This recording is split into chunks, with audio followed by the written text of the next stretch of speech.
Que a graça e a paz de Jesus, o nosso Senhor, e o amor de Maria, nossa mãe, seja com todos nós. Seja muito bem-vindo ao nosso canal, faça a sua inscrição e compartilhe esse vídeo com seus amigos. Queridos irmãos, quando eu digo que o meio protestante é hipócrita, muitas pessoas talvez pensem que eu esteja exagerando.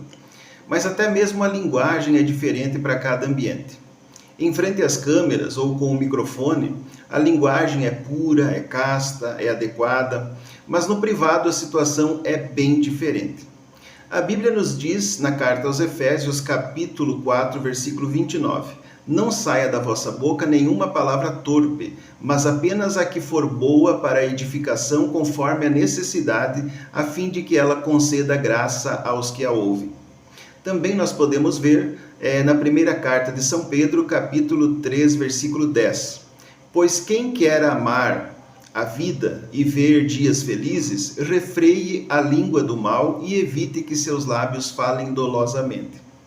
São Tiago, em sua carta também, no capítulo 13, versículo 2, nos exorta: porque todos tropeçamos em muitas coisas. Se alguém não tropeça em palavra, o tal é perfeito e poderoso também para refrear todo o corpo. No versículo 6 ele continua: a língua também é um fogo, como mundo de iniquidade. A língua está posta entre nossos membros e contamina todo o corpo e modifica o curso da natureza e é inflamada pelo inferno. Além, meus irmãos, do que Jesus nos ensinou de que a boca fala do que está cheio o nosso coração. Eu quero mostrar um vídeo de um pastor com bastante peso aí no meio protestante, tendo um diálogo com um político brasileiro. Eu não quero mostrar esse vídeo que foi vazado do celular do referido pastor com nenhum viés político ou ideológico. Não é esse o objetivo do nosso canal. Eu quero que você preste atenção em quantos palavrões esse pastor é capaz de falar em pouco mais de um minuto. Agora, presidente, a boa. Dá parabéns ao Flávio, pô. Falou certo, cara. Na CNN, na Globo News. Eu não sou a favor da taxação, não. Mas tem que sentar para conversar sobre a anistia. Pô, tudo a carta do Trump é pra você. Toda a bombada que o Trump deu no mundo é sobre economia. Você, com o Brasil, é sobre você, cara. A faca e o queijo tá na tua mão, cara. E nós não podemos perder isso, pô. E vem teu filho falar merda, dando discurso nacionalista, que eu sei que você não é a favor disso.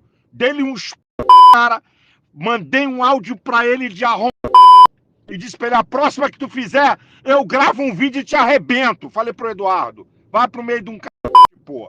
O cara tá sendo contra você, essa fogueira de merda. Mas dá parabéns ao Flávio, tá? Foi certinho, é isso aí. Vou dar parabéns a ele também. Vambora. A faca e o queijo tá contigo. Deus tá contigo, compadre. Eles estão vão ter que sentar no colinho, tá? Essa que é a verdade. Um abraço. Meu Deus. Só besteira. Sua Excelência, a hipocrisia. Neste outro vídeo, uma advogada comenta sobre uma nova modalidade de emprego que muitos pastores estão criando. Acompanhe. Galera, mais um post que tá viralizando. Acompanhe aqui comigo. Juiz, qual era a sua função? Reclamante. Caidor. Juiz, o que faz um caidor? Reclamante. Cai. Juiz, acho que não entendi. Pode me explicar melhor? O reclamante. A igreja me contratou para ser caidor, então eu aparecia no culto para cair no chão e estribuchar, como se estivesse possuído. Também simulava cura de doença e outros milagres. Juiz, mas o senhor era contratado? Reclamante, sim, ficava circulando todas as igrejas deles, mas chegou uma hora que me reconheceram e alguns dizimistas começaram a me ameaçar. Fui falar com o pastor e ele disse que eu era um idiota por me deixar reconhecer, e eu estava dispensado, mas fiquei muitos anos nessa função. Acho que tenho os direitos trabalhistas. Galera, eu não preciso nem dizer o quão absurdo é isso, né? E isso pode até parecer meme, mas eu tenho colegas que fizeram audiências muito parecidas com essa. Portanto, atenção! Se a pessoa trabalha com todos os requisitos do CLT, ele tem que ser contratado, registrado como CLT. Mas agora eu fiquei curiosa para saber qual seria o CBO dessa função. Eu tô passada, chocada. Meu Deus! Jesus! Nesse outro vídeo eu quero mostrar um pastor conhecido no meio protestante ameaçando outro pastor também conhecido. E por que eu mostro isso? Para você que está sendo convidado para deixar a Santa Igreja e se filiar a uma igreja protestante, saber como realmente funcionam as coisas por trás dos discursos emocionantes e emocionados. Eliseu Rodrigues, qualquer dia desses, eu vou aparecer no meio do teu culto. Vou procurar a tua agenda, vou pegar o avião, vou descer e vou sentar no meio do povo para ouvir tua pregação inteira. Aí depois, vou deixar Deus me usar no meio do culto. E aí, quando a tua pregação acabar, que não fez nada e resultou nada, os demônios vão se manifestar, vai ter revelação. Não precisa de microfone para isso não. Tá no meio do povo. E vou deixar Deus me usar. E aí, você vai ficar envergonhado no meio da internet, porque quem gosta de envergonhar é envergonhado. Quem planta vergonha, colhe vergonha. Você até hoje nunca me envergonhou, nunca me bateu em nada. Guarda que eu tô te falando. Eu tenho um probleminha. Olha que interessante. Tem muitas coisas bem interessantes que podem ser extraídas dessas palavras. Primeiro, o auto-intitulado profeta disse que vai no culto do outro pastor para quê? Para adorar a Deus? Para louvar a Deus? Não, ele vai para mostrar que ele é superior. Segundo, ele diz que vai deixar Deus usar ele para quê? Para abençoar alguém, para curar alguém? Não, para envergonhar o outro pastor. Terceiro, ele admite que uma pregação, uma exposição, uma homilia bíblica não produz nada, não resulta em nada. São esses os que defendem a doutrina somente as Escrituras. Ouça bem, somente a pregação da Bíblia não resulta em absolutamente nada. Somente a exposição da Bíblia não produz absolutamente nada. Quarto, para que uma pregação seja eficaz, segundo esse pastor, os demônios precisam se manifestar e precisa ter revelação. Ora, meus irmãos, mas somente a Bíblia não é suficiente? Veja como esse ambiente é insano, alienado, enlouquecedor. Eles dizem que somente a Bíblia é suficiente, mas na prática, ele diz que a pregação da Bíblia não produz absolutamente nada. É necessário uma manifestação de demônio e uma revelação extra. Em quinto lugar, ele vai deixar, ou seja, ele vai permitir, que Deus use ele para deixar o outro pastor envergonhado.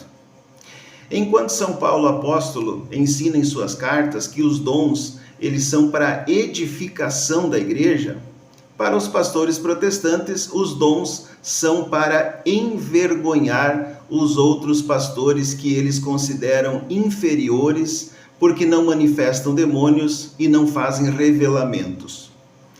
Por isso, meus irmãos, existe essa incidência de 70% de internados em hospitais psiquiátricos serem de origem protestante e ainda terem uma disposição aumentada para a esquizofrenia.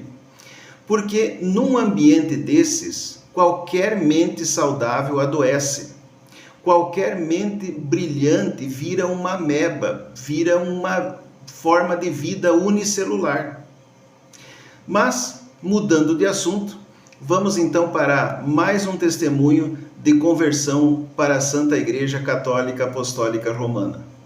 Eu era evangélica e quando conheci a Igreja Católica, eu fiquei com muito medo. No começo, eu só ia para acompanhar o Felipe. Daí vieram as dúvidas e aí, aos poucos eu fui buscando as respostas. Mas aí eu percebi que eu já tinha entendido que a Igreja Católica ela preservou a verdade e isso me assustou. Eu comecei a ter medo de estudar mais, medo de descobrir que tudo aquilo que eu acreditava estava incompleto, medo de que isso me mudasse completamente. Porque se o catolicismo tivesse certo, eu teria que enfrentar minha própria história, minha igreja e minha família. E isso me deixava muito ansiosa. Eu tinha medo de ser julgada por amigos que cresceram comigo na igreja, medo da reação da minha família, medo de ficar sozinha. Era um conflito de identidade para mim. Mas eu lembro que Jesus nunca prometeu facilidade. Ele falou sobre cruz, falou sobre espada. Eu entendi que para viver o extraordinário, a gente precisa de coragem. Coragem para dar aquele primeiro passo. Coragem para confiar mesmo sem entender tudo. Coragem não é a ausência de medo, porque até Jesus sentiu medo, dor, angústia, mas ele enfrentou. E ultimamente eu recebi muita mensagem assim. Raquel, sou filha de pastor, filho de pastor, eu cresci na igreja evangélica, mas agora estou vendo coisas da igreja católica que está mexendo comigo. E eu entendi cada palavra. Mas uma coisa eu digo com toda a paz. Se você tem alguma dúvida, estude. A fé não pode ser baseada em achismos, em tradições familiares ou medo de mudanças. Tenha coragem, mesmo que isso mexa com tudo que você viveu até aqui. Às vezes você ora pedindo para Deus te guiar, e talvez agora Ele esteja te respondendo. E olha, por mais que o medo da solidão no começo fosse enorme, o acolhimento foi ainda maior, por Deus e pelas pessoas que Ele colocou no caminho. Tenha coragem,